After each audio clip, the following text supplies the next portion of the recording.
సుబ్రహ్మణ్యారాధన చేసేటటువంటి వాళ్ళకి లోపల దేవతలు మాత్రమే ఉంటారు, రాక్షస గణములు ఉండవు. ఇక్కడ సుబ్రహ్మణ్యుడు కూర్చున్నంత కాలం దేవతాగణములే నిలబడతాయి. ఆయన దేవసేనాధిపతి. సేనాధిపతి ఎక్కడుంటే సైన్యం అక్కడ ఉంటుంది.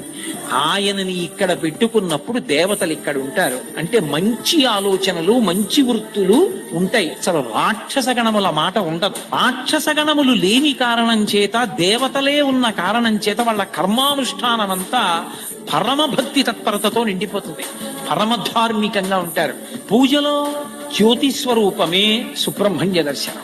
ఉత్తర భారతదేశంలో సుబ్రహ్మణ్య దేవాలయంలోకి అసలు ఎప్పుడూ ఆడవాళ్ళు వెళ్ళారు. అంత నైష్ఠిక బ్రహ్మచర్యంతో ఉంటారు. దక్షిణ దేశంలో ఆచారం లేదు. సుబ్రహ్మణ్య భక్తి ఉంది చూశారు, అలవాటు పడాలి. కానీ అసలు పార్వతీ పరమేశ్వరుల ఇద్దరి అనుగ్రహం కలిగిపోతుంది.